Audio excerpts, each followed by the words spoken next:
watching Danny, who's over here getting ready. Yeah, I forgot my rubber band. He forgot his rubber band. There he is with his blue hair. And I'm going to swivel this down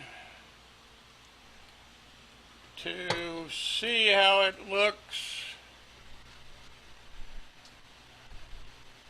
How's that look for everybody? Good. All right. See my boo-boo. Boo-boo. Uh-oh. Too close to a spinning chuck. Yep. All right. Well, here's Mr. Danny. And if you can't hear him, tell him to speak up because he's been known to be quiet and go off turning someplace. And the next thing we knew, we heard from him, he was surfacing in Jacksonville.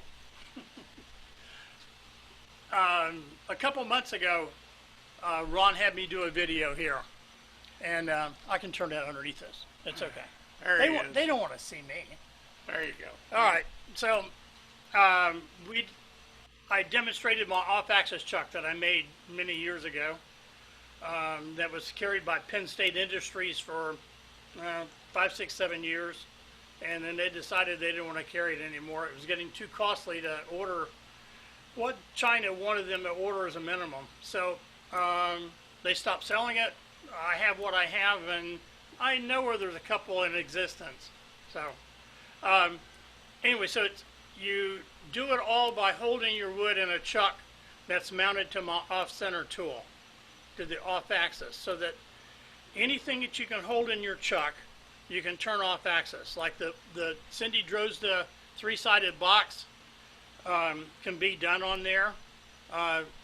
Later, if we have time, I'll do a three-sided pin that are easy to do, and 3, 4, 6, 8-sided. Anyway, so this is what we're going to attempt tonight.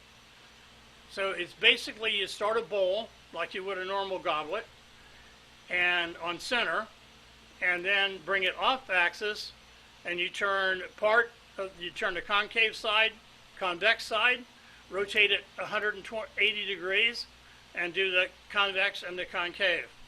So we'll see if it works. Last time I broke one, I think. We had to do another one. It was the pin. It didn't matter. Oh, it was a pin? Yeah. Oh, it was. A pin broke. I got it too thin. All right, so we'll try this tonight. Any questions before we start? No? Okay, here we go. I'll move the camera down. And I'm going to try that view.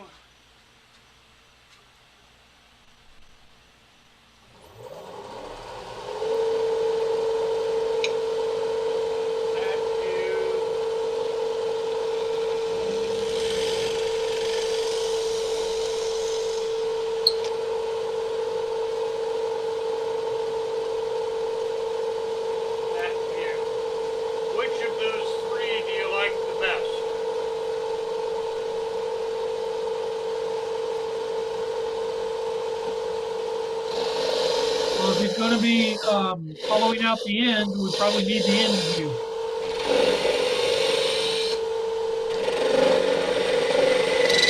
But that his head's in the way, so you may have to move it from the camera.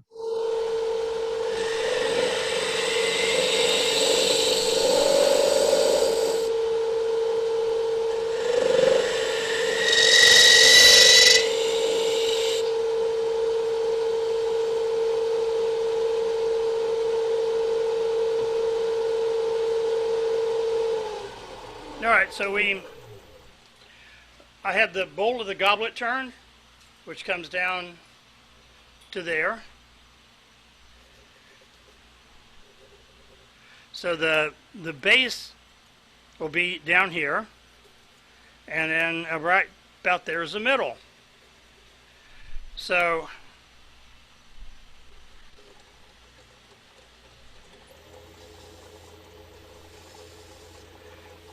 with the base, as that one is, just above the base, that goes back round again.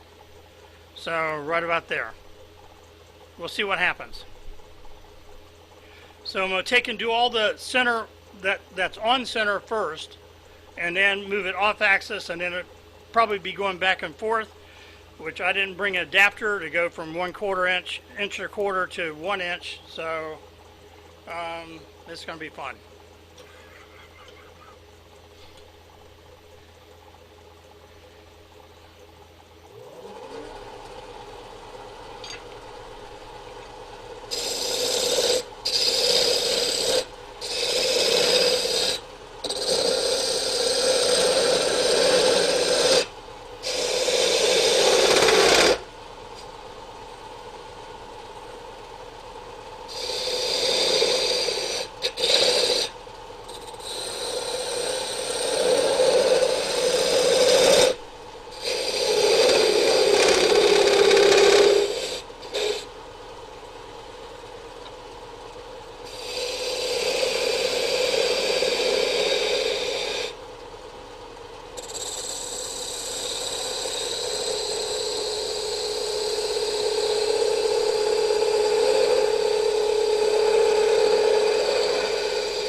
Hey now, there's one. Me too. Well, Did I hurt anything? I don't think so. All right, let's put it back in without your tape. All right. Don't get Go the the other tra- way. Don't get the trailing edge too close to the piece. It'll cause a catch. Did it hurt anything? Nah.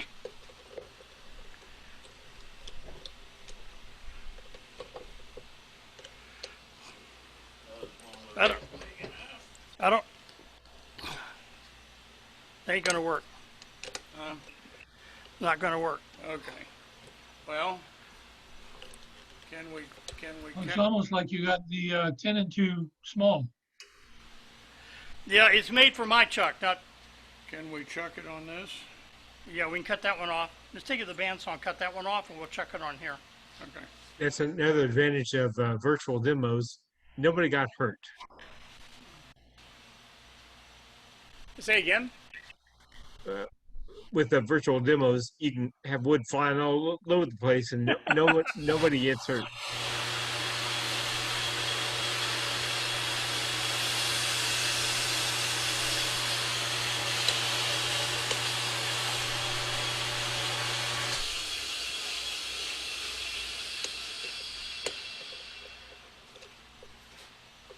All right, we'll try that.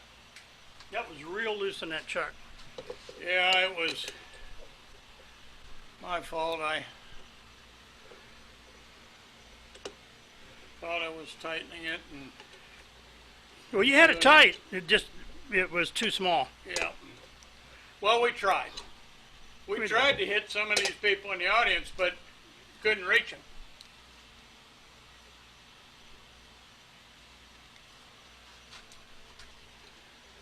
No problem. Hey, there, it's still on center. Yeah, it is. Remarkable. All right.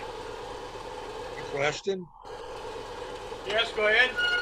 What's that mark you made on the wood for? That was an index mark, so you know where. I'll tell you about that later. Yeah, he'll tell you about that later. I'll tell you about it later. Okay, thank you.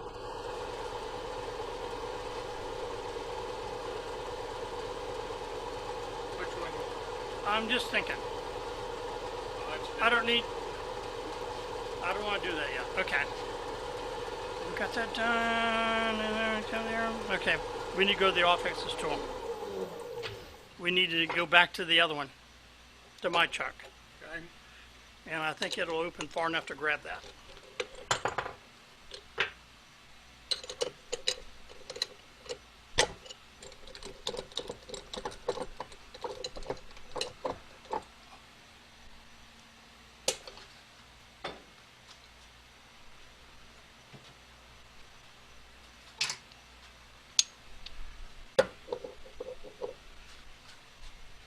That's got the wrong hoo-ha, but I got the right one somewhere.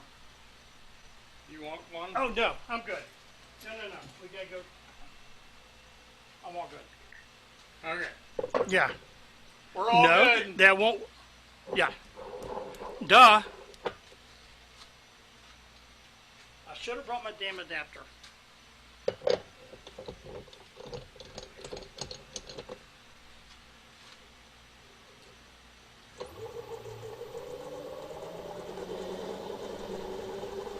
Oh, now that's a scary situation right there.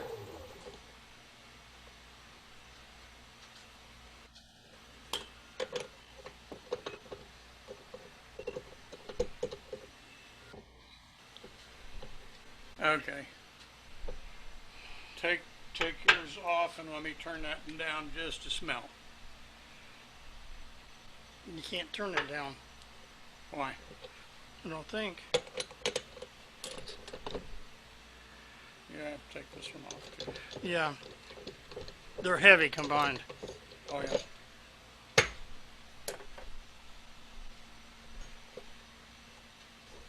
Yep. Go.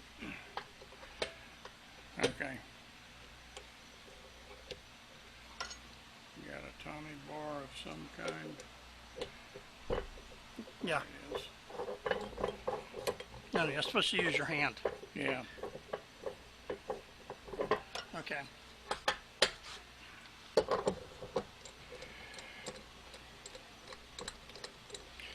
Okay, go ahead and put the live center back up. Okay, you're going to grab the.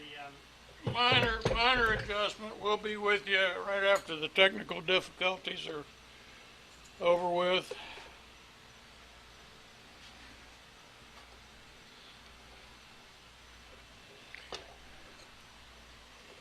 I'm going to try to do this without screwing something up too bad for Danny. Okay. It doesn't matter.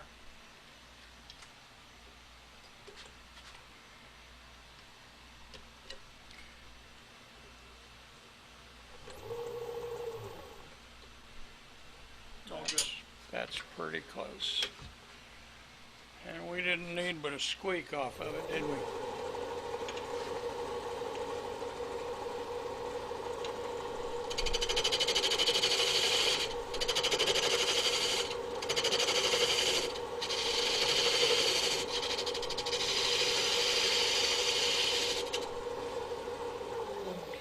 It didn't take much.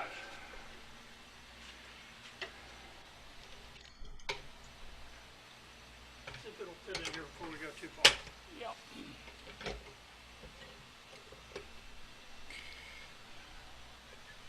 it is.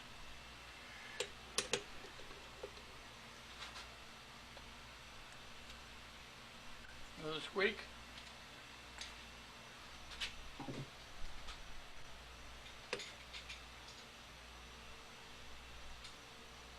Yes. Okay.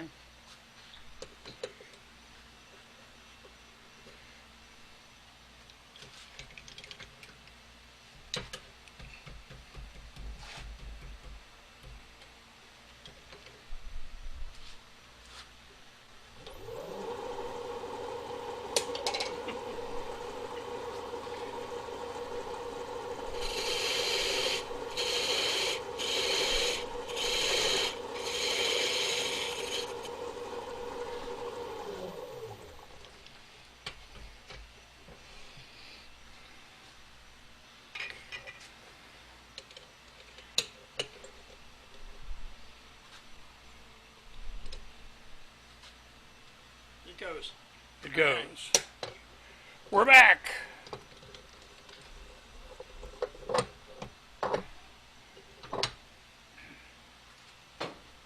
Okay. And we'll put that stuff up. Okay. You hold it, I'll turn it. Okay.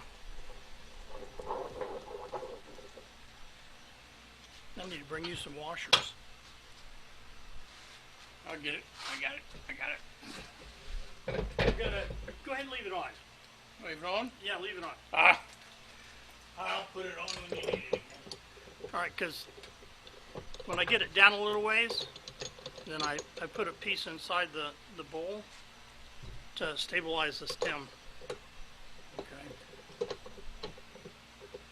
All right, now that index mark that we put on there a while ago, I put a piece of tape on here so this lines up with this one.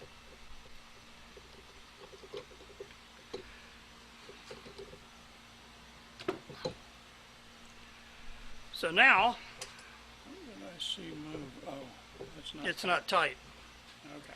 All right, so now we'll go off axis. And we may be, we're too far off axis. Too far off. Yep, too far off.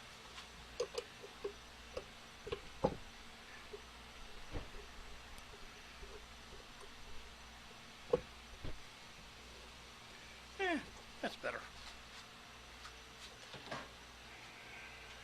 All right, let's try it again. Speed down. Speed up. Turn it off before you move. There you go. Thank you, sir.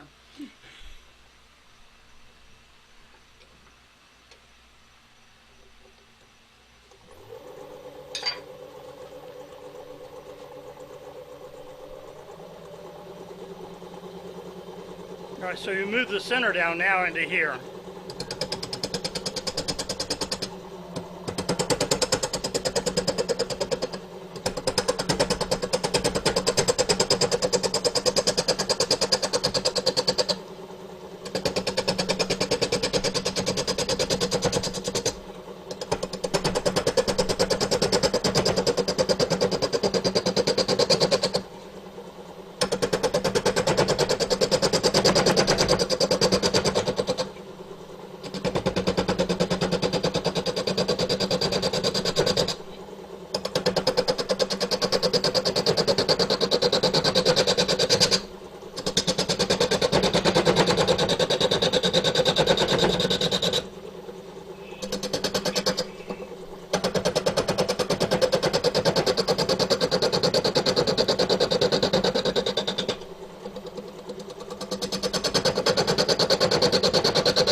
Can anybody see the shadow that's down in the middle?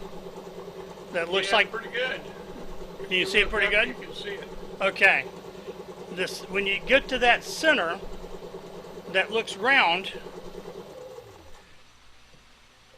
that's actually when you're going to be back on center through the center. Duh. So what we're going to do is go down to that.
All right, there's our concave for this part.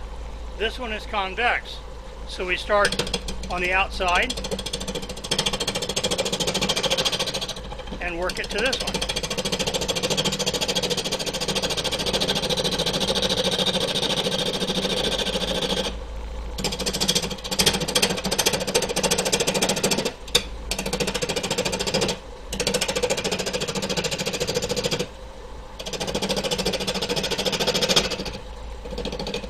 Get a little tight down at the bottom, so I will change over and start using a regular spindle gouge.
Any questions so far?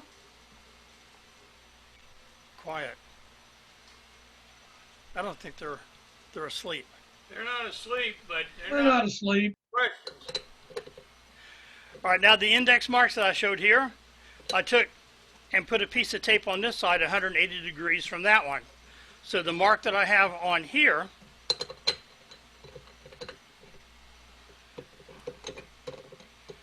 I'm going to move it to here.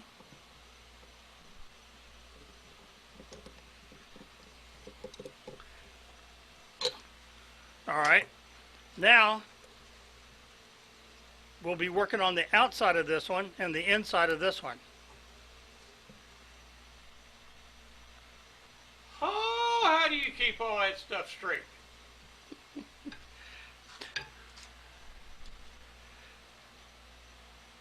Did I show them the ones that I did?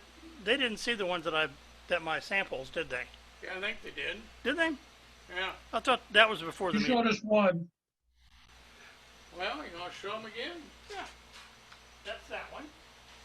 All right. And I'll have this one, that one. Okay. This one's the first one I ever made, which is when the first tool I had, I made this one, which is basically the same thing we're doing, except you do the top and the bottom on center, and then each one of these you rotate it 90 degrees, and it moves from one to the other, and just keep going, and then until you run out. I did it all with a parting tool, and then this one's a little short one. Okay, this is a little short one for what we did before. You can do this one, which is a little, just doing more steps, not quite as far off center. I have one more.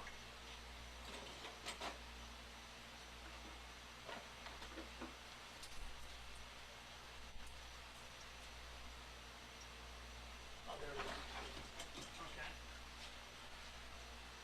Then you can actually do where the stem is not in the middle.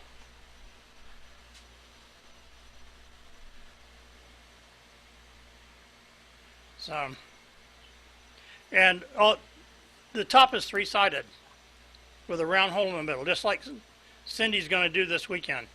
This weekend, I think. Yes, Saturday. Okay, so this what you do on here the same way. except you divide this into 120 degrees, and you do a flat, rotate it 120 degrees and do a flat, rotate 120 degrees and do a flat. And the farther you move it off axis, the straighter these sides come. So if you can move it more than what I have it here, then you'll get more of a less convex side. So I could have showed you that too.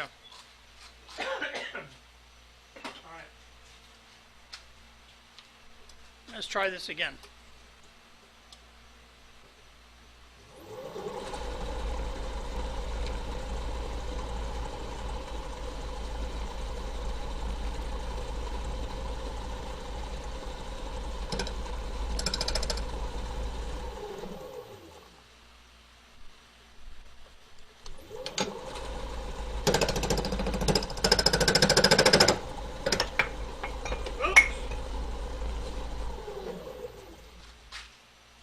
There you go. You got a reacher? I got the old man tool. Well, it's gone on the floor twice. This Try it time again. it wasn't my fault.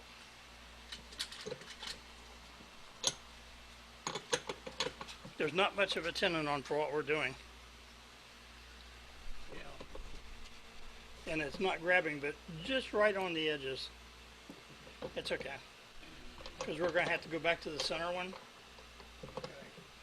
So we'll live with what we got. I'll just be. Well, it's a demo piece. It's a demo piece.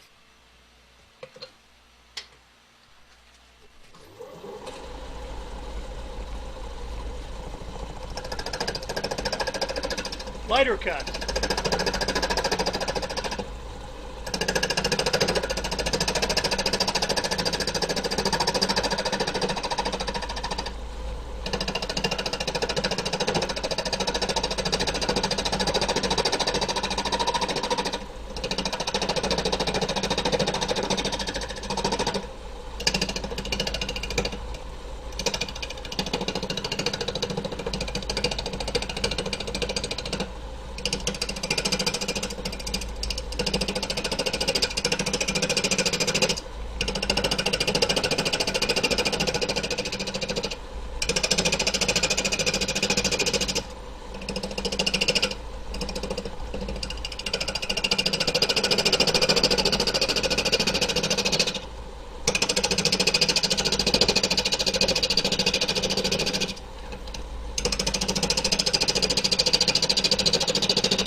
So that's what we're trying to do.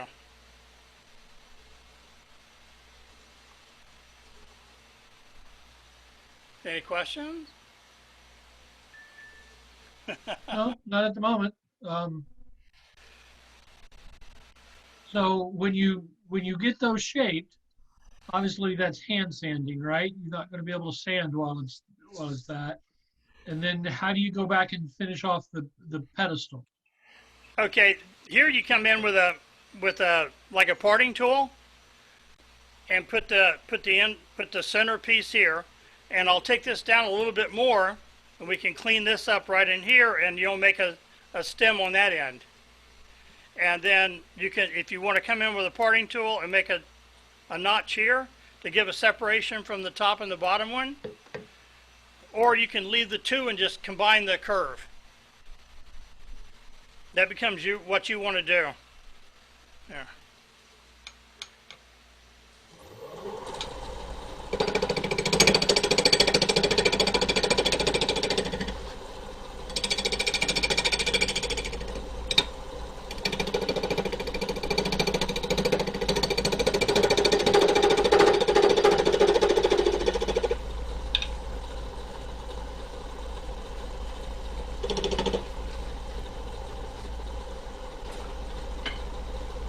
Sharp on that? It's not behaving. Oh.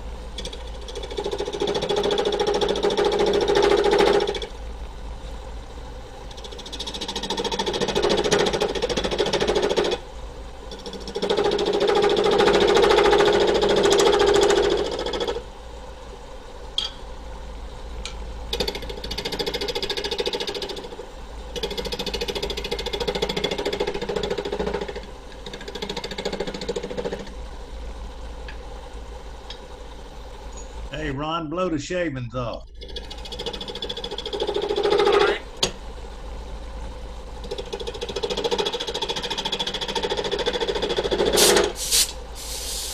So they can't tell what I'm doing. Yeah, camouflaging it. Camouflaging.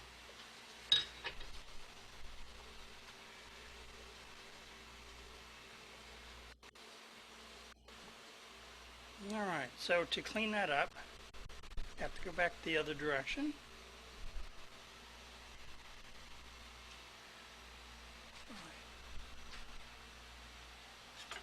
Parting tool. Yeah, I'm gonna show them how to define the bottom, but I don't want to really do that until I get the top done. Yeah. It really weakens it. Yeah. All right, we're gonna try something, Ron.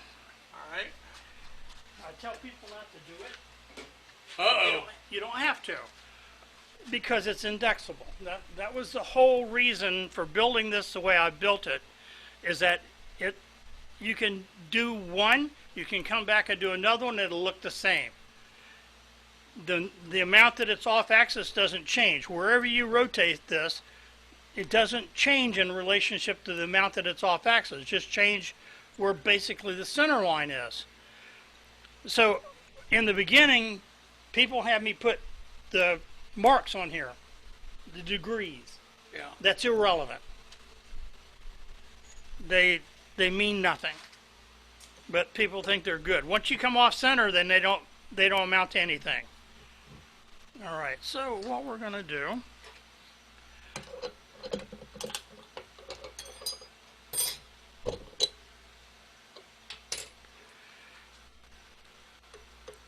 we're going to count my turns and bring it towards center. 1, 2, 3, 4, 5, 6, 7, 8.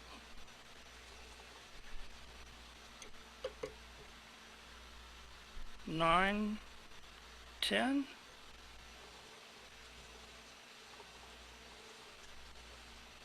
Yeah, it doesn't look to be. One more time. 11. That's close.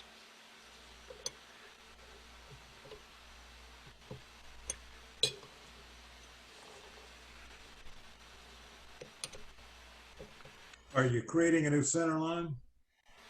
Yeah, I'm looking for the center line. The original center line. The original center line is the center of the goblet. So I'm trying to get it back on 0 again without taking it off and putting it on a different chuck and changing this all around again.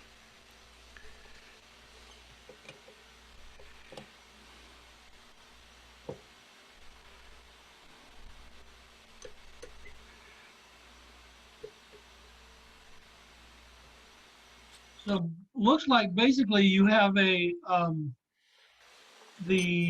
shaft, call that a 1/8, whatever your chuck is. Yeah, Yeah, and you have a threaded hole perpendicular through that, which is the screw you're adjusting. You're correct. turning. It's Yeah. got a cross screw that moves a big stainless steel plate in the middle, moves Yeah. it back and forth. So it has about an inch, almost an inch and a half of movement in one direction. Okay. Okay. So Wow. Interesting. yeah. Oh, I got another one.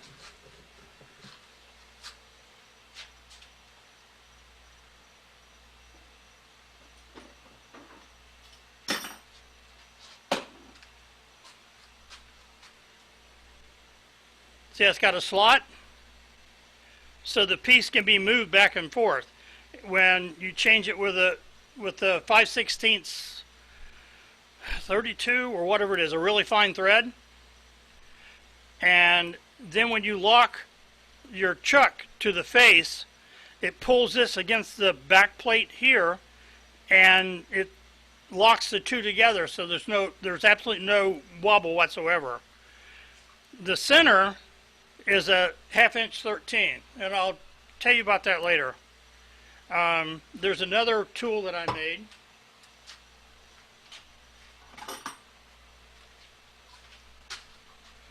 For doing off-axis pins, where you can make a 3-sided pin by locking it onto the shaft, pulling this out and rotating it to different marks. And it's anyway, the thread on this going in is the same thing as a 1/2 inch 13.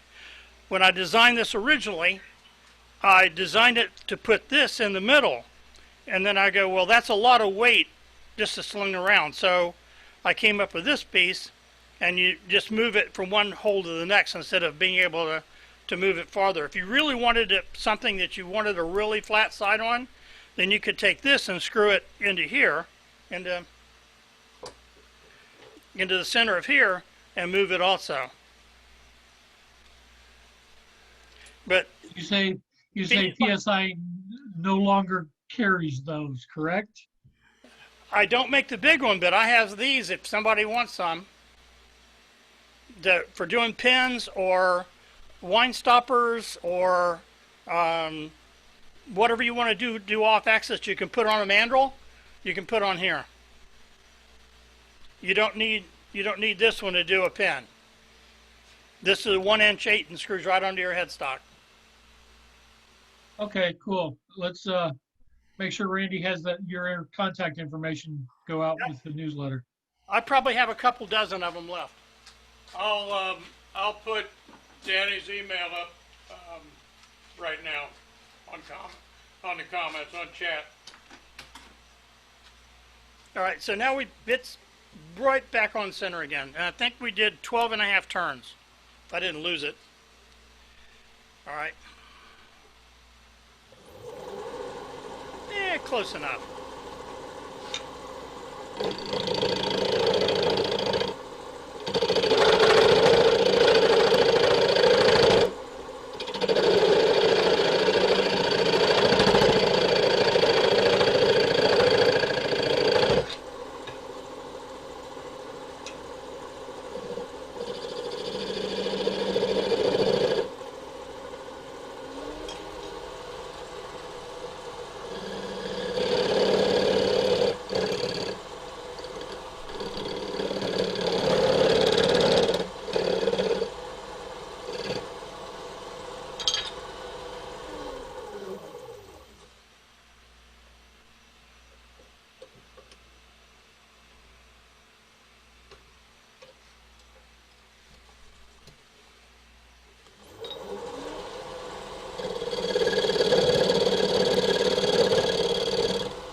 divine shadow down in there, Yeah.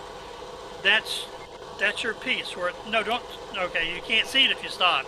Okay. Go ahead and take a stop. Stop it if you want to, and you can take a look.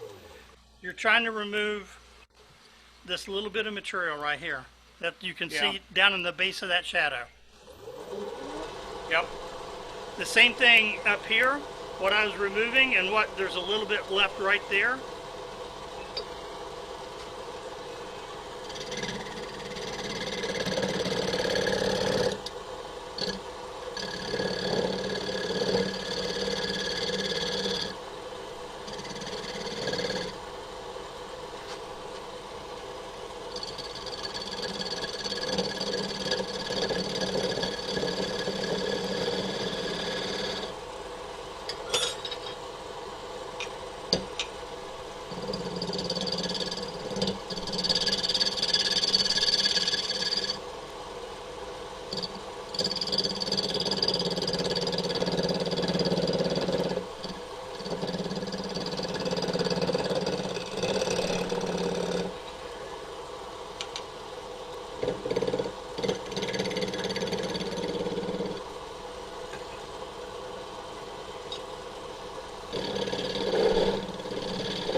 Danny is cutting so much air over here that the wind is picking up outside.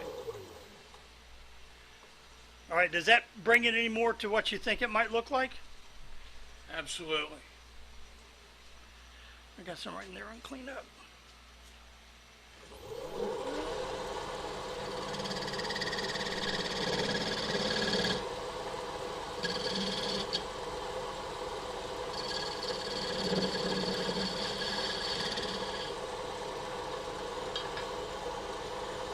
I'm just glad you're doing this demo and not me. I originally done this demo in front of thousands of people with a 10-inch jet mini lathe. Oh, Mounted on a roll-around toolbox. oh well. Ron, are you bragging or complaining? Do what? Were you bragging or complaining about that turning on the toolbox? If it was me, I'd be bragging.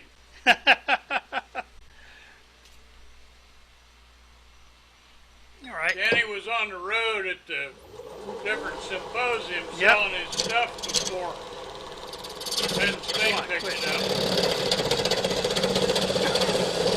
up. Almost 2 years.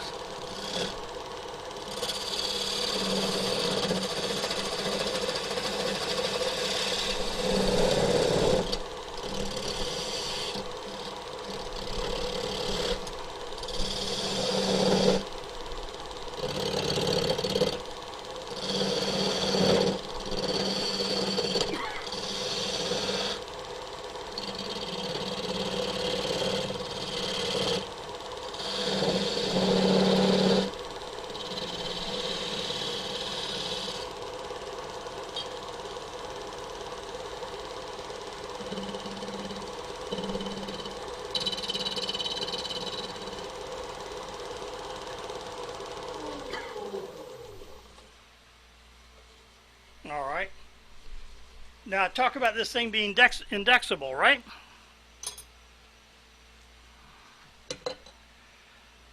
You're still on center. Okay, I'm on center. I'm going to take it and go back off center. 18 and a half turns.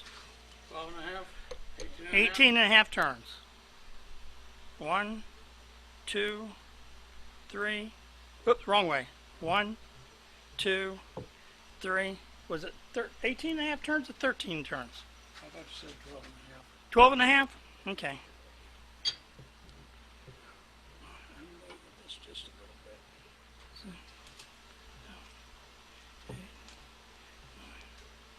You turn 12 and a half is what you, to get back to where you were. Yep.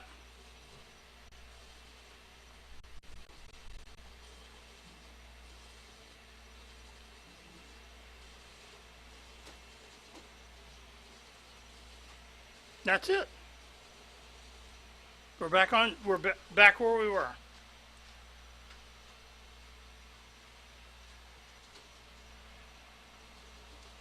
That's amazing. Turn it on. Watch the shadows.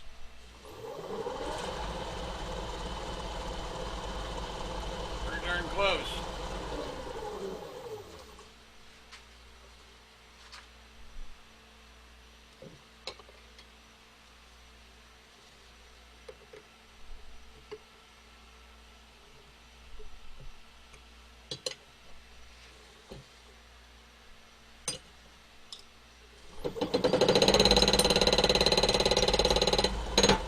Yeah, when it makes that noise, it's a little too close.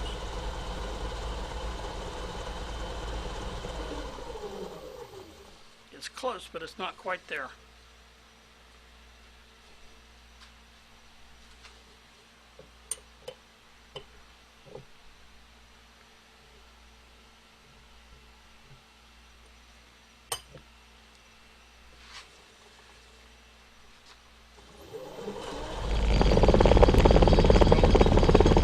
Nope. Too far. Yeah. Oh well. Oh well. I can see it would be, on this, it'd be best to, start completely with that. Do your, get it into, call it the original center and do your bowl, It's actually the other way around. offset from there.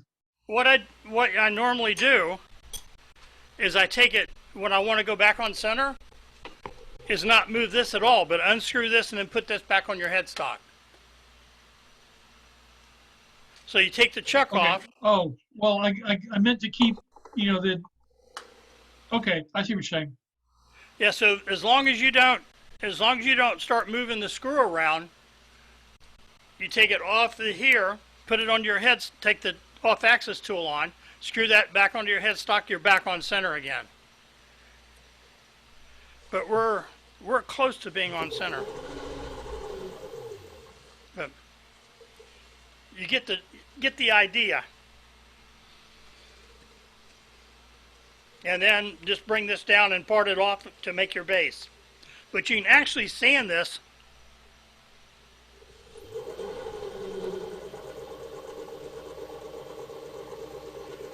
Now I'm determined to get back on center. Oh, you're worse than me.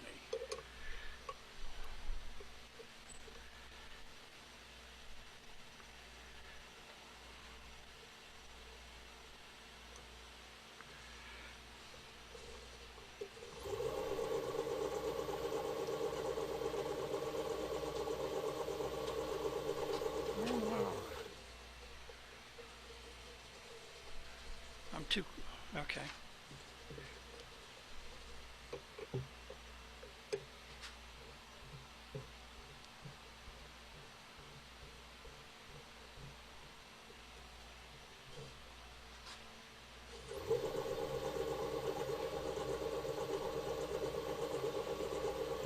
That is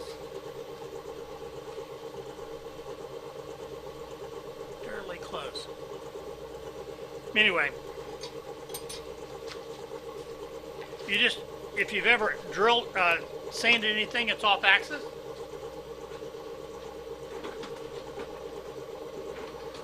It can be very painful.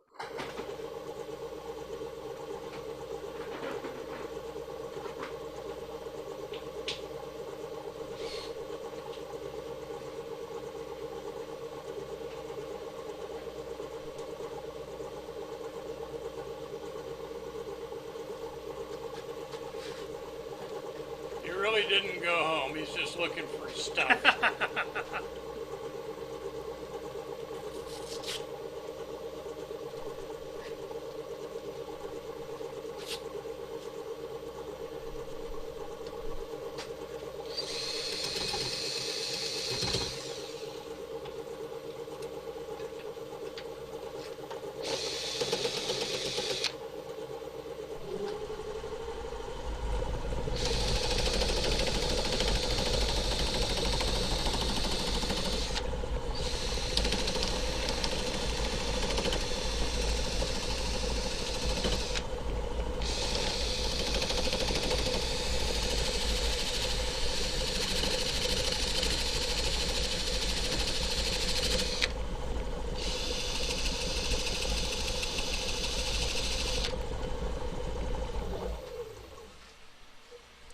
So sanding can be done with it off axis. If you're interested in seeing how I do a 3-sided pin, I'll do one of those real quick. They're a little easier. No, they're not. I don't have an adapter. No, they're not. You don't have an adapter. Can you show I them? can. Can you show them your boring bar thing? I can do that. Yeah. This is more interesting anyway. All right. You can have that.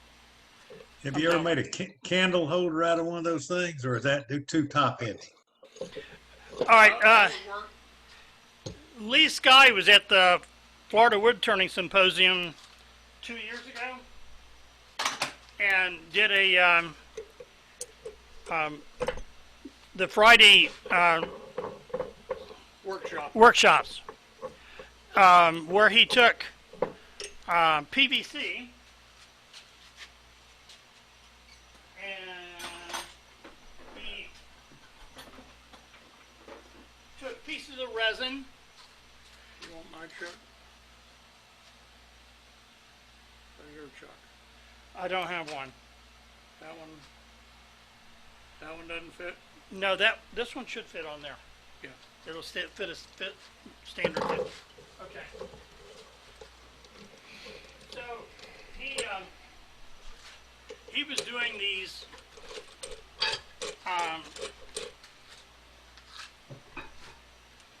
pieces where he took PVC, mounted on a waste block, put sorted pieces of wood, burl, whatever in the middle, poured it with resin,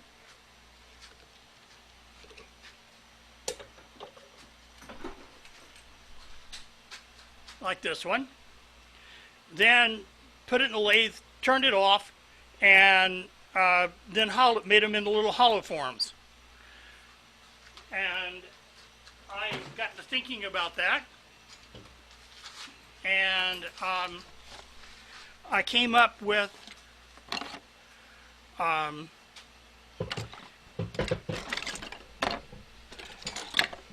being able to turn the resin, but at the same time, I took it down to the point where, if you can see it, it's translucent. By taking it down to about a 25 to 30 thousandths, 45 thousandths wall thickness. I need that wide eye. This is the one I'm trying to play. Yeah. Yeah. No, move it toward the finial, bottom finial. Now, right there.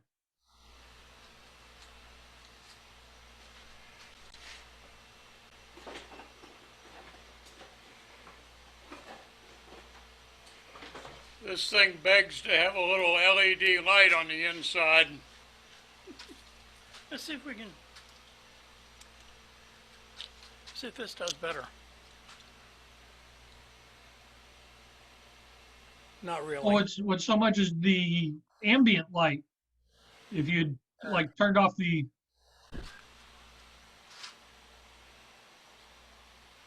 So I took a piece of solid and turned it down. That's Shine a light on it. it washes out. Yeah. That one is 24 thousandths thick.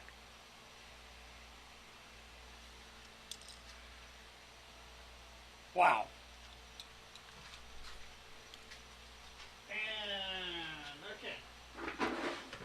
I believe there was an earlier question about turning one of your off-center goblet, using that for a candle holder. I think the question was, would that be too top heavy?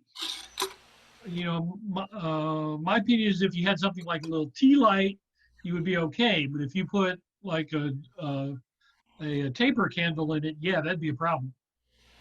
I don't understand the question. Somebody wants to make a candle holder out of one of those offset things. Oh, sure. No problem. It's okay. Okay.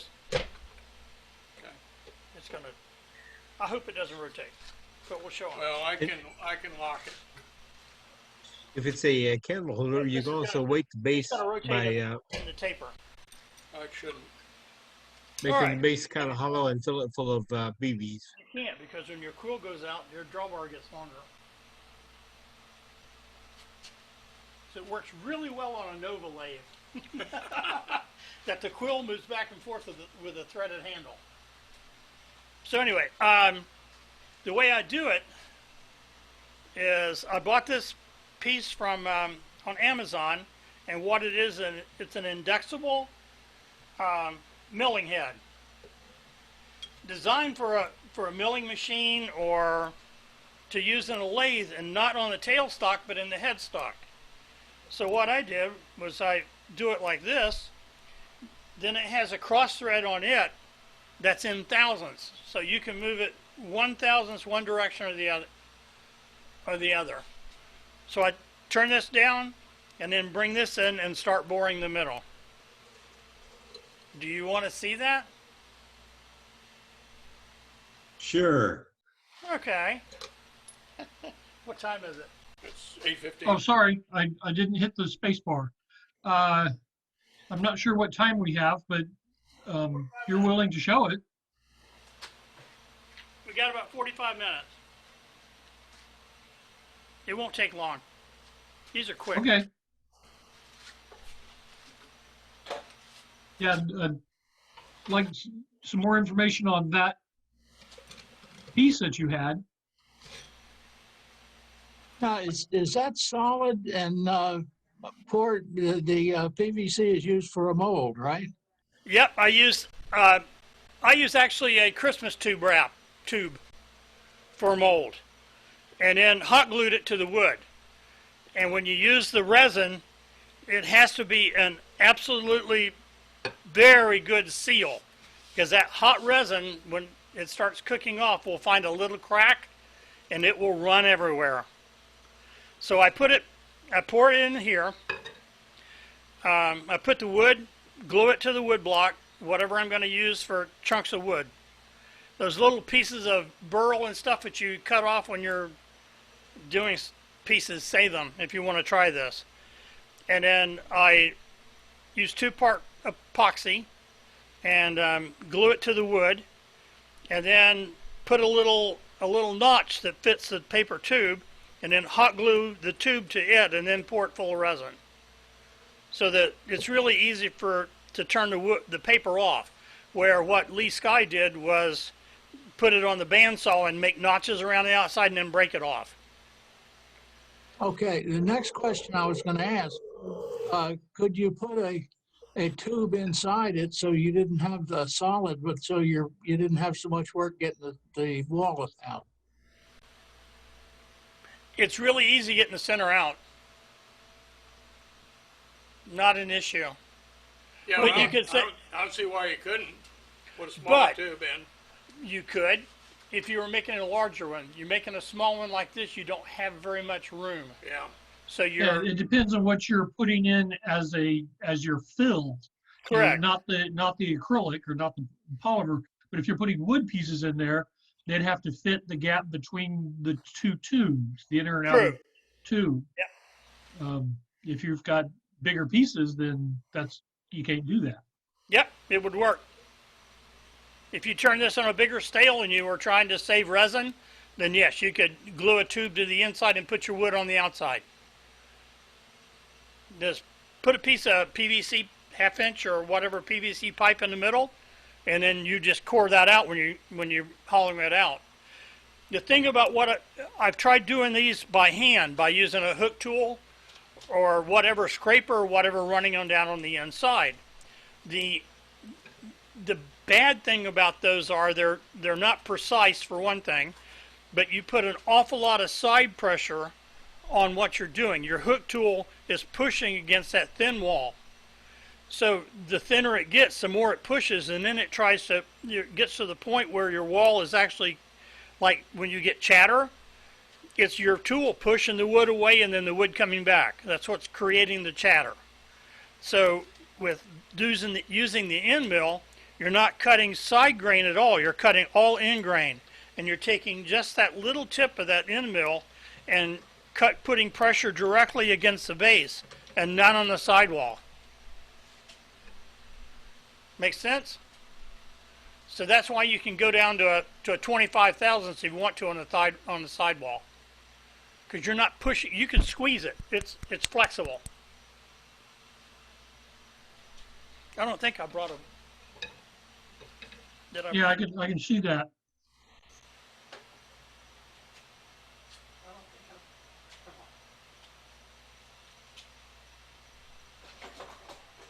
Oh, there's that piece, but that's not really thin. I thought I brought a wooden one. I did a thin wooden one. All right. Let's make a mess. Sorry, Ron. It's okay. You know what? It's going to stream plastic resin. Forever. I have a garbage can sitting right there, and as I do it, I just take it and put it in the garbage can. Okay, like this one? Yep. When it covers my hands up.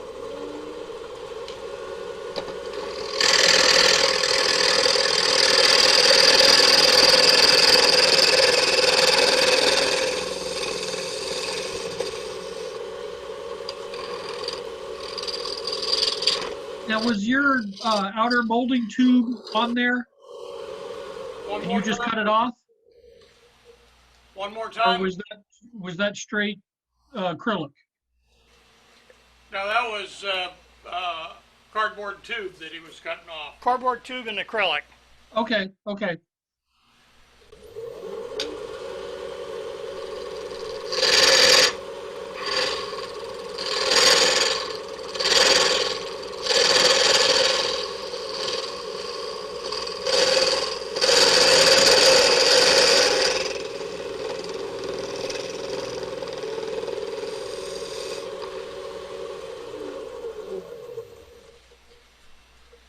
Oh yeah, that's what happens to me when I do it. Mm-hmm. It all chatters I'm trying to see out. where my wood is. If you come back with a negative rich paper, Yeah. I'll do that in a moment. What it is when you're cutting quicker, then you can That's the head of the tool. you're getting ahead of the tool, and that causes it to chip.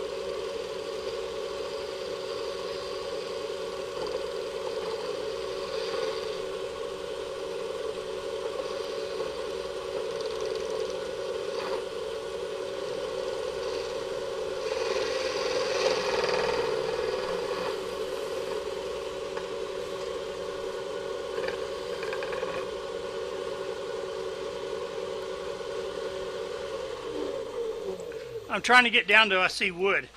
A little bit farther.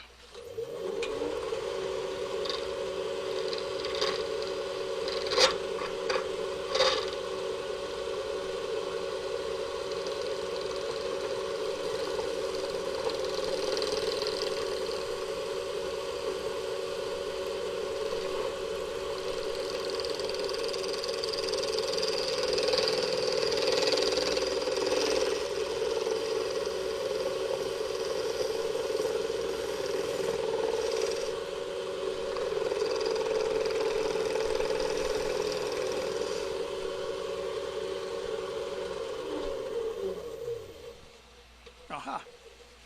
Getting there. Yeah.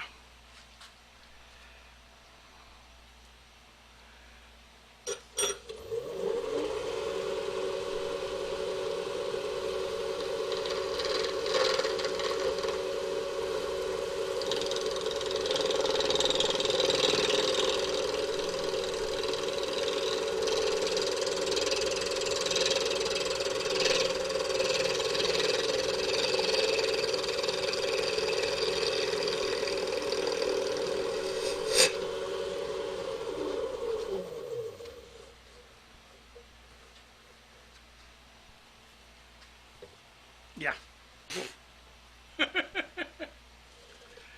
Okay, we're close. We're going to have a little hole there. All the air wasn't pushed out. Yep.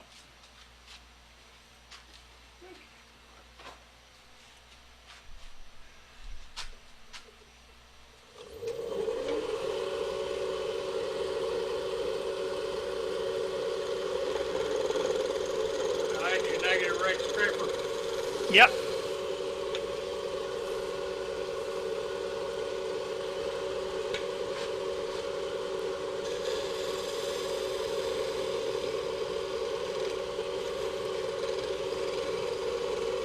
You can't do this with a regular scraper that's not negative rate. Not unless you come in and really pull it at an angle.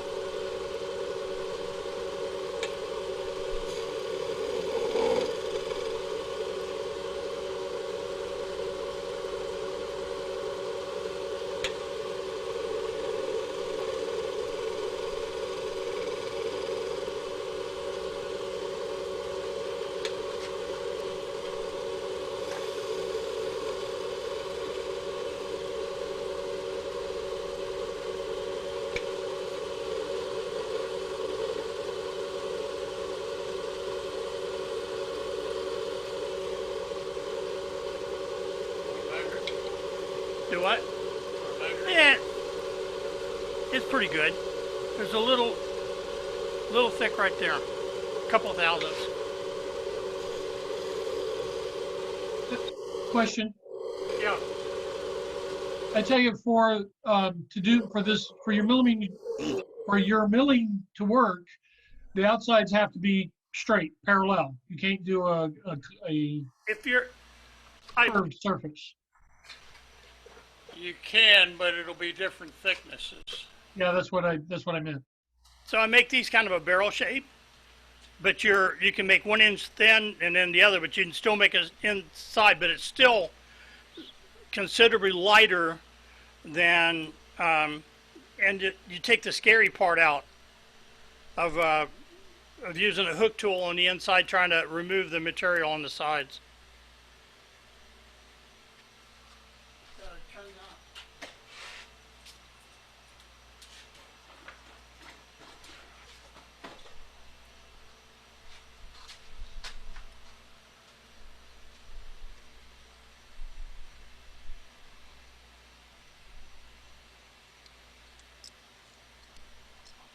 So can you see that one?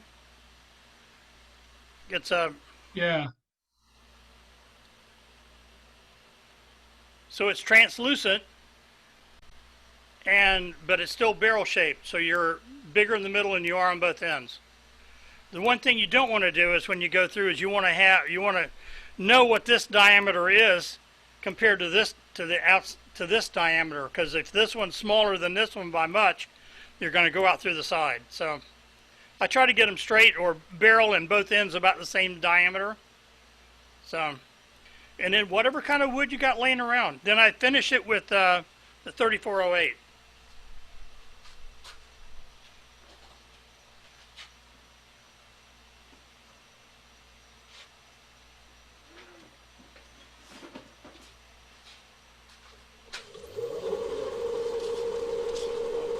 This out of the way. No, I'm good. I'm used to it being there. Yeah, I'm not. You're not. No.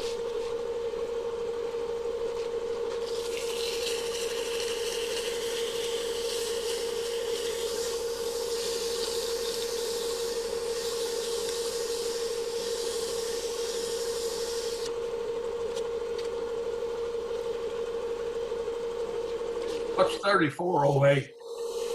That's the Perfect CA glue. You ever use it? Yeah, I have. I've got some. Well, there you go. Now you know what it is. Just forgot the number. Yep.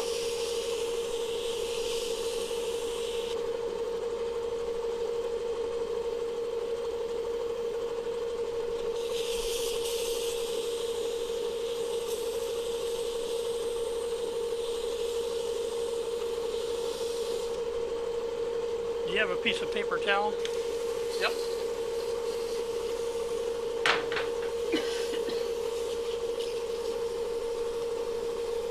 I'll need it for the glue here in a minute.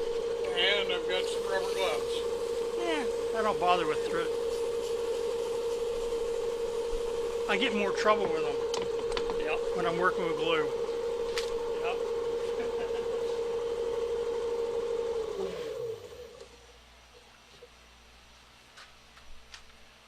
All what was the last grit you used? 600. Okay. I've got.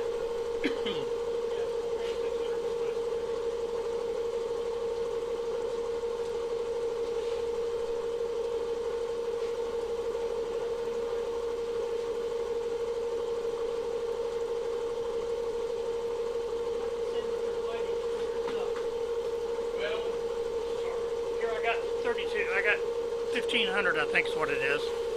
1800.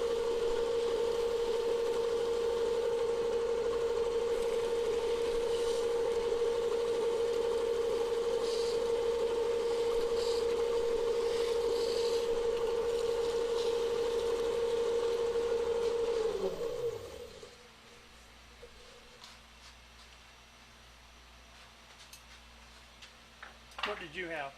I've got some 600 here.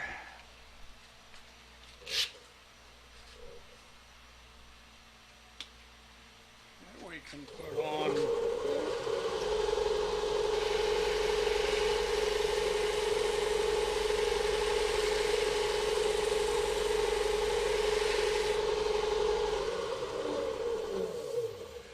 That takes the scratches that way. Then you can hit it with that 1500.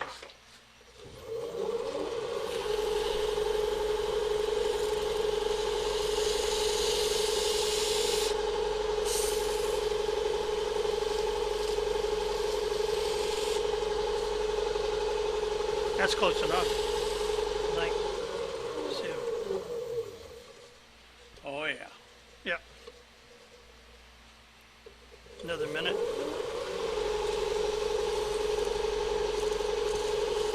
right.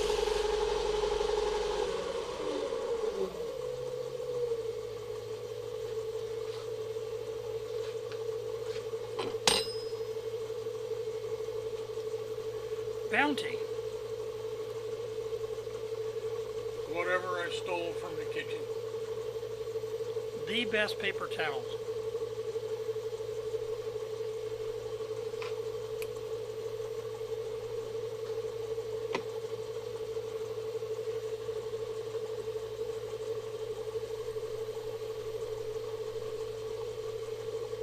All that stuff is just magic, ain't it? I love it.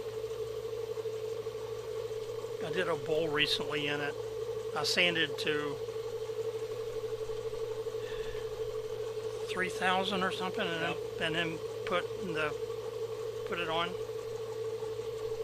would have missed it with this. Yeah, we can.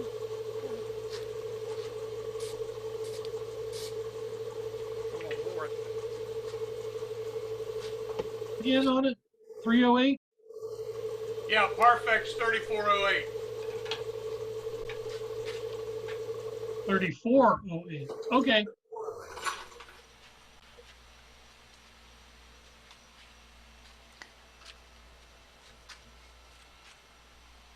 Available on Amazon.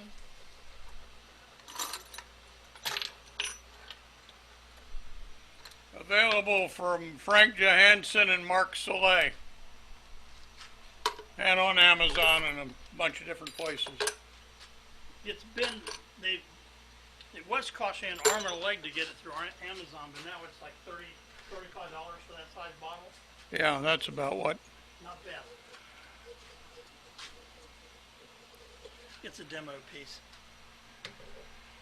I was just going to say how beautiful it was.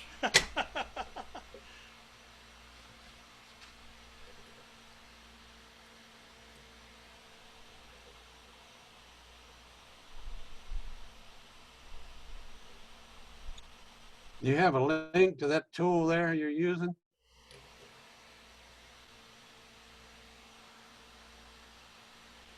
A link to the tool. Oh, length of the tool. I thought he asked if I ever ran into it. The length of the tool is about 2.5 inches. You got it on Amazon? No, I get it from a machine shop over in. Oh, I think that's what he was asking. Do you have a link, LINK, to that tool? If Now, he got it at a machine shop over by where he lives. you can buy them through eBay and stuff. They're that's a 5/16 3-flute. The tool is probably available on something like MSC or Oh yeah. one of those. Yep.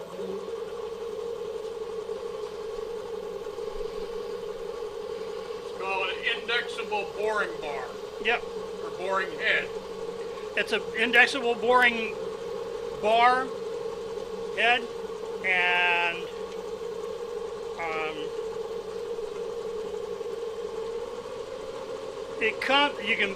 it's about, Amazon has it, depends on how many times you look for it. It about $80 for it, and I think nine bits, which what it comes with is a set of regular boring bars, carbide end.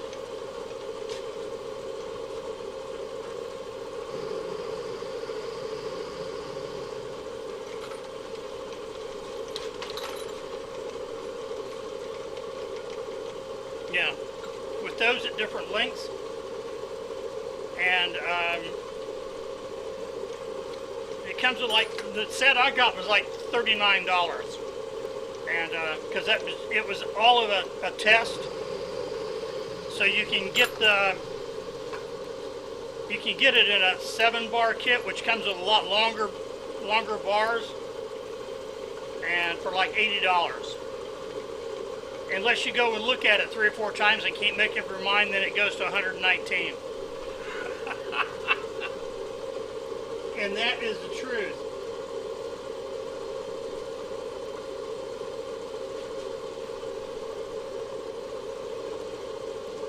Hey, Danny, is that thing also called a fly cutter? One more time on that question, please. Is that thing also called a fly cutter? No, but it's similar. Say again? It's actually a indexable boring head, is what it's called. Fly cutters work a little bit different. Yeah.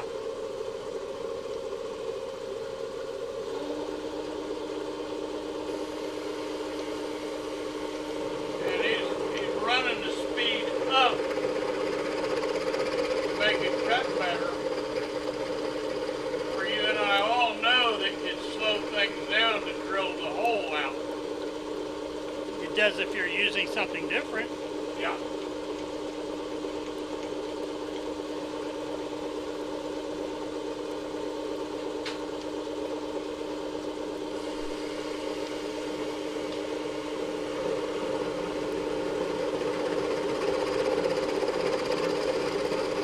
I'm not drilling a hole though. No, boring. I'm boring one. I'm cutting it, which puts virtually no side pressure on what I'm cutting. It's all in pressure.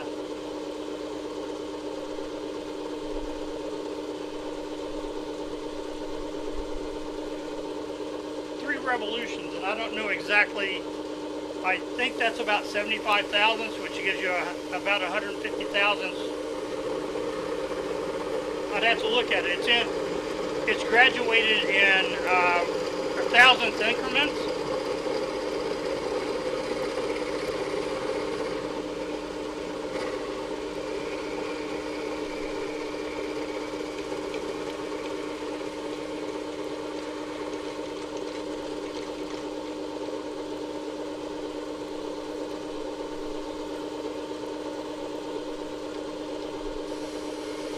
So every time I come out and go back in, I'm moving it 3 turns.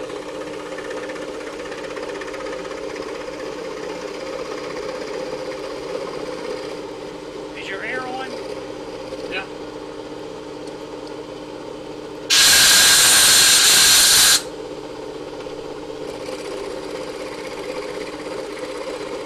I bet that messed up the rears, didn't it? I doubt it. They're all dead. Okay, we're down to about probably a little less than a quarter of a wall thickness. All right, that's the last one, and then I'll move it.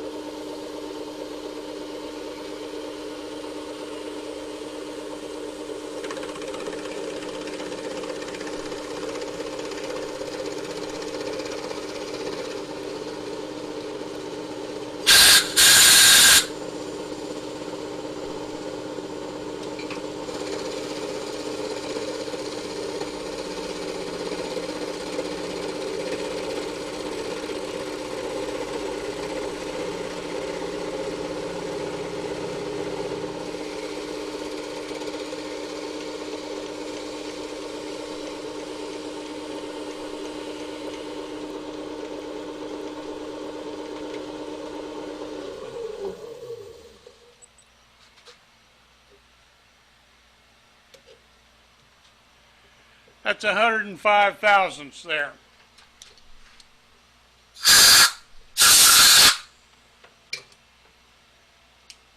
There you go to the outside hole. Yep, now going to the outside hole.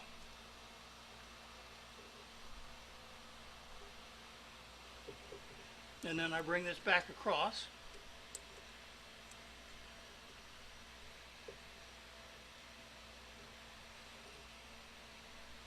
Wrong way. Oh, you ran it in too far. I did it on purpose. Yeah. I wanted to look at it anyway and tell them. Oh. Okay, divisions is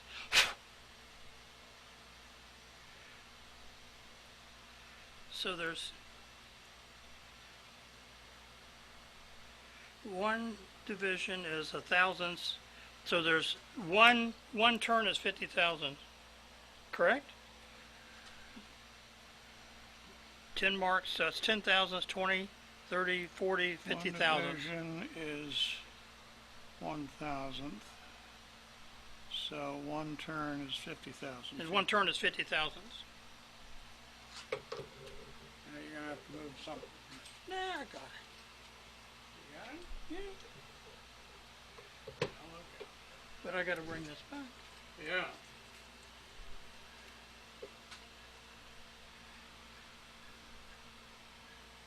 That's close.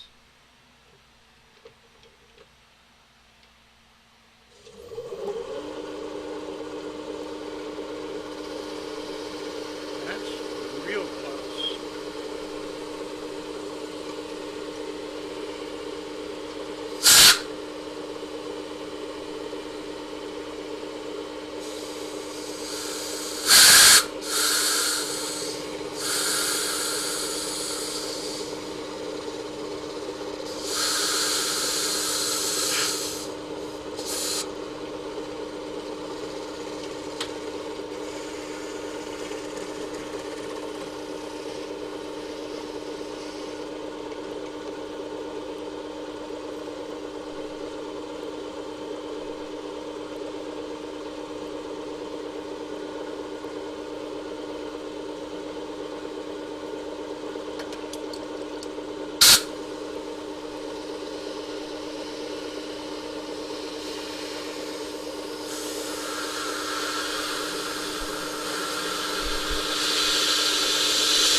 Can you adjust your image down a little bit? We're seeing the tool rest, not the piece.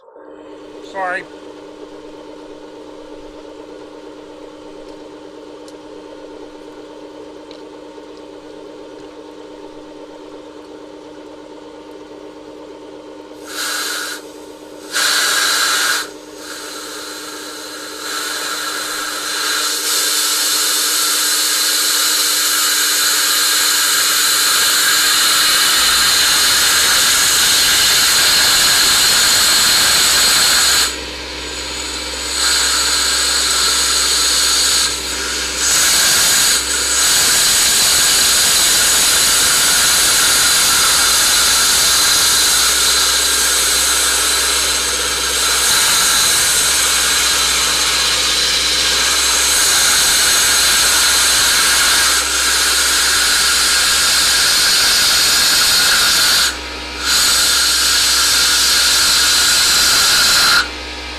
491.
You want to go again? We go a half a turn. I'm game if you are.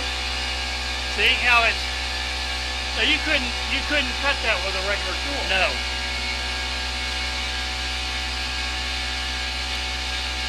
No guts, no glory. I'll leave it alone. 49 is good enough. Yep. Discretion being the better part of valor.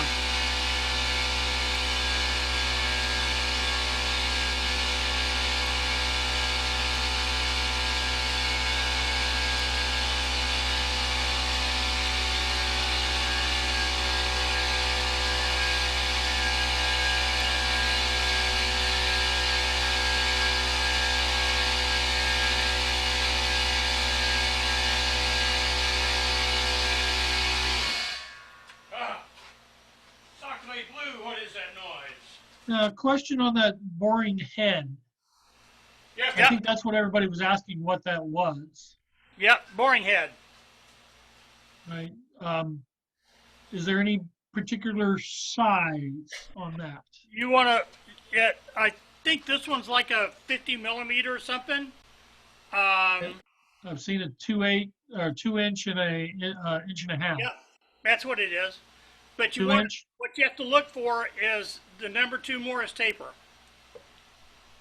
You can buy them in an R8. If you found, all right, let me see it for a second. See if it'll come loose. Anyway, Yeah, the ones I've seen on Amazon do not have the taper. That's you buy separate. some of them you can look and find the ones that comes in a number 2 Morris taper, but usually you can buy this piece extra for like $25, and it screws in right here. That's too tight now; it won't come off. I was just worried about the bit size and the offset. What's on the I think characteristics of the head itself. Yeah. That says 1 division is 1 thousandths, so 1 turn of this moves this part 50 thousandths. Yeah, but how big of a bit does it hold? The whole, this is 5/16 diameter, but not only can you put, all right, so let's say you're doing the top of an urn. Somebody put a link up. All right, let's say you're doing a top of an urn, right? And you need a 3-inch hole.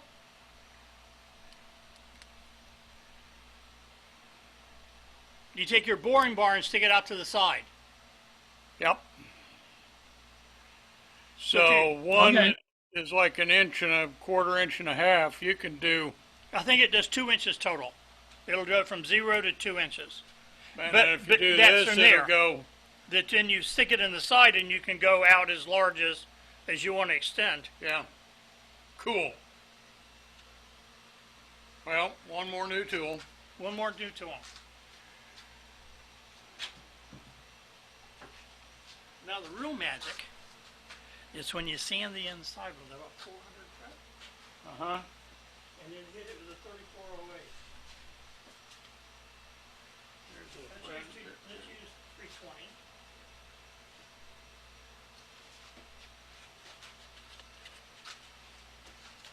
Okay, here we go.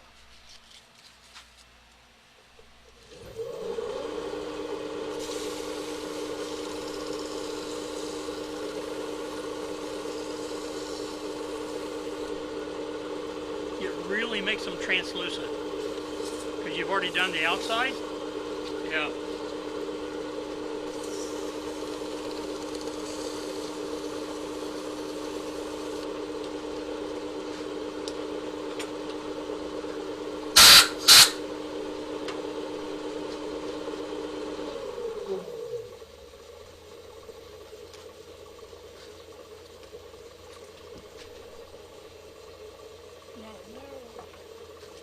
I got one. I got one right here. That's a long way down there. Just get your finger stuck in. It ain't my finger stuck. This isn't my first rodeo yet. No, that horse is still trying to throw you.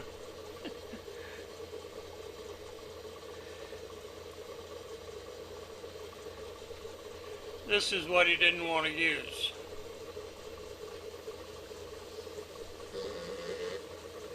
If it was regular CA glue, I'd worry about it. I'd be using a forceps. 3408 dries so slow.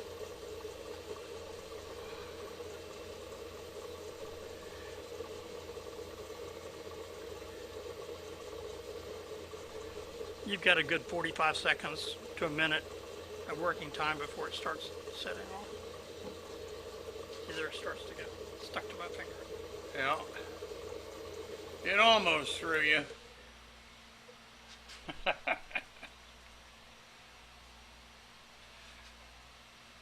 Can you see how translucent it became? That's nice. These were air holes in the... Yeah. Just hang them to the back. That was a test piece anyway. The color. Yeah, I like that color. I was putting too much of the colorant in there, the powder, and it was taking a lot of light to see through them, and I wanted to be able to see through it, so I backed it way off. Yeah. We still got people there. Yeah. You can't even run them off, Danny. All right. Well, it's 6 minutes. Questions?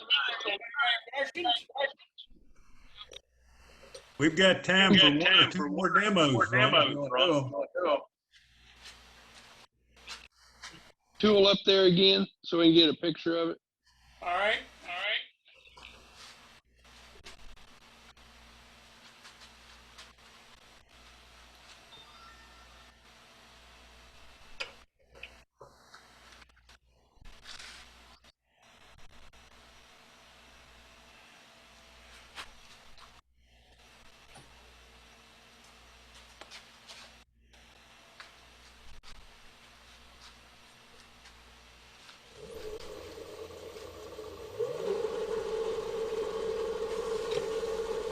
Oh, that's right.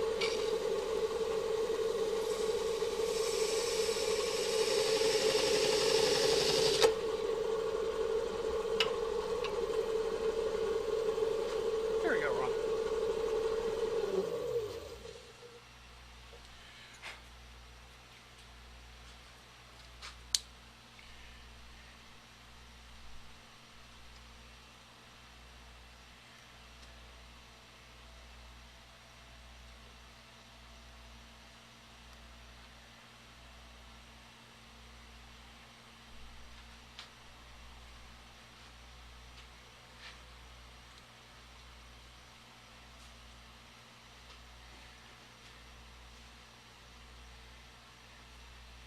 Oh yeah, it's it's squishy.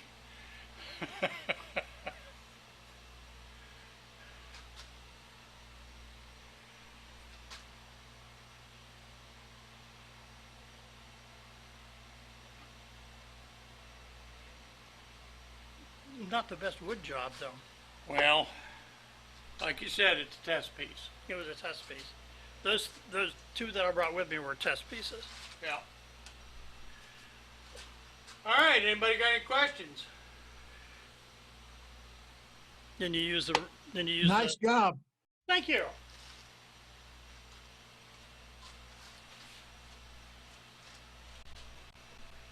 Turn the top and the bottom for it, and Yep.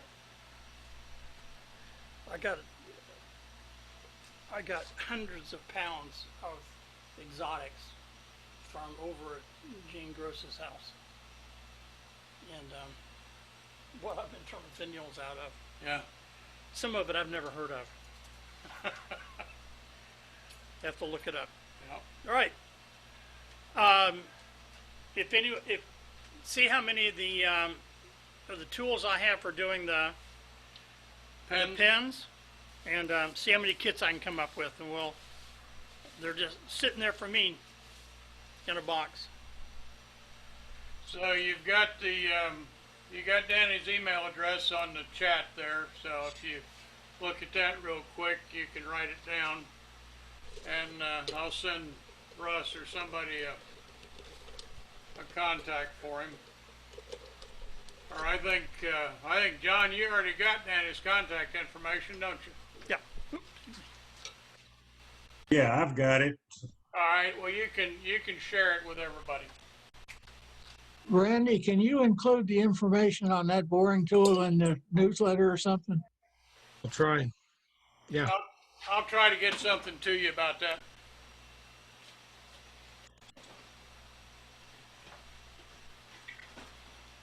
I'll send the information to you, Randy, for your minutes. Okay.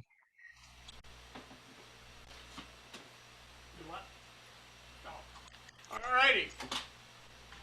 Thank you.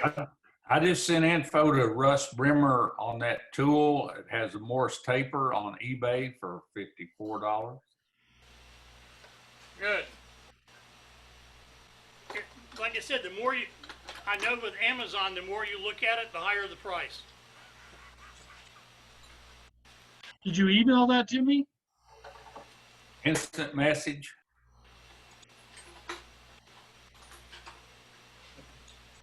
And next time I won't forget to bring my adapter. All righty. Well, is there any more questions? None here. Thanks. Great Thanks. job. Thanks a lot, guys. If you ever have any other questions, you got my email address or my cell phone number, please call me. I'm available. If you have a question about anything. Hey, Danny, thanks a lot. Enjoyed it very much. I still think you should have taken one more cut. Yeah, you would, you rascal. If you go on YouTube and you look for Dan Hoffman, there's about a dozen or dozen and a half videos on there about using the off-axis tool. So you can do a search on YouTube for Dan Hoffman, and it'll say Shapeshifter Tools. I lost my domain name. There, now you can show them. Yeah. Off-Center Tools. I own that domain name for a long time, and I let it go. I wasn't using it anymore. There you go. Danny, this is Paul McDaniel. I sent you an email. I'd like to buy one of those tools. Okay. Thank you. I looked on Amazon. If you just do a search for indexing boring head, there's several with MT2, a Morse taper, and they come with the tools and everything. Or you can buy the stuff separately, but there's several sets on here. Yeah. I would. I would like to be able to move it sideways in an arc. Yeah, oh yeah, But you okay, would. but you would, but you're going to be doing the same thing as you do with a hand tool. You're going to be pushing side pressure. If you're pushing side pressure, you can't do that. Nope. Nope. Danny, before you go, could you show us the actual cutting tool you used? Sure. Yeah, he's using this to end mill, a straight end mill. 4-flute, carbide, sharper than a razor, and Now, it sort of looked like it had a twist to it, doesn't it? yeah. It's an actual end mill. It's a three. This was a 3-flute, and they come in a 2-flute, 4-flute, 5-flute, and it's an actual carbide end mill. And you can get long shanks. You can get larger ones if you're thinking about it like a 3/8 diameter, but you can get them with a reduced shank, but they're a lot more expensive. If you have a machine shop anywhere close to you, just go to them. And these get to the point where they make they're not sharp enough to use in a CNC machine anymore, but they're sharp enough to just cut you to the bone. There's no nicks in this one. It just got a little dull, and they put it in a box and then eventually send it back to the factory, and they crush it up and reconstitute it. And they send them back and get $18 a pound for them. But that's virtually brand new for what we'd be using it for. Is there an advantage to using an end mill as opposed to an actual boring bar? It's an actual boring bar. It's an actual End mill. end mill. No, I know. What's the advantage of using the end mill over a boring bar? I would take an end mill over a boring bar. Cheaper. And the boring bars that come with it are very suitable for what you want to do. The ones that came with mine were not carbide tip; they were high-speed tip, and I wanted something a little different than that. So I tried the end mill, and I like the results of an end mill better, and I do that because you're cutting on a helical, and it's trying to bring the chips away. So with a regular bar that came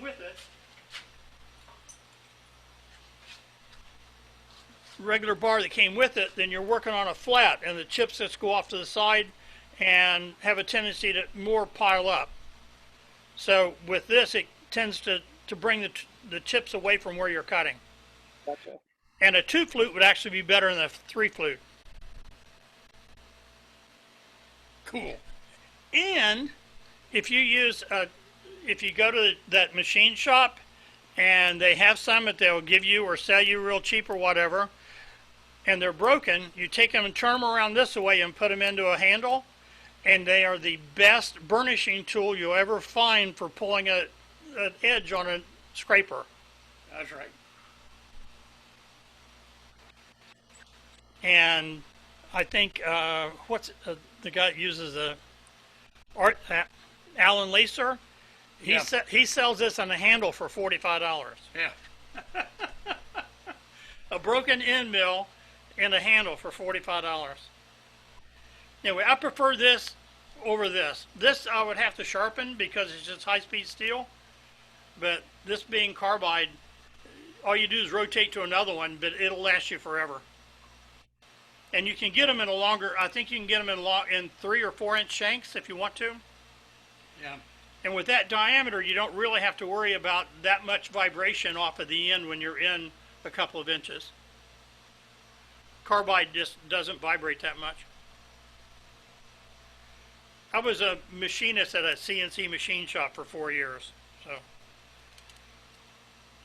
and then I have a friend who owns a machine shop. So, all right, any other questions?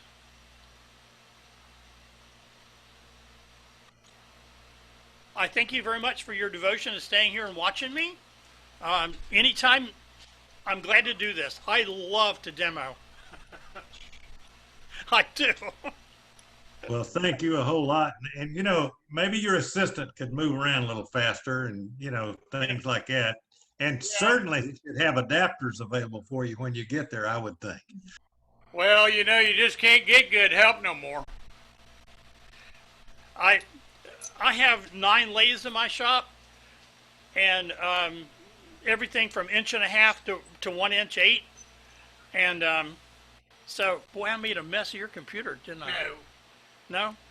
But anyway, so I keep adapters at each station to go from that down to from 1.5 to 1.25 to 1 inch 8, and so adapters everywhere. I didn't think about bringing an adapter this time. Oh, well. Oh well. And if anybody familiar with my Wednesday night group? No? Ron talk about it.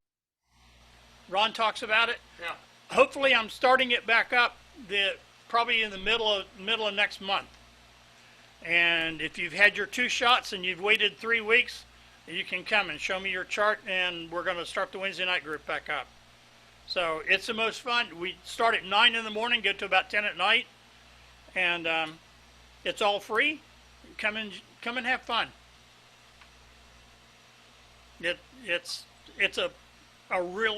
It's like Ron's old sawdust sessions he used to have. Yep. Same thing. Come and sit and talk, drink iced tea, or whatever you want to do.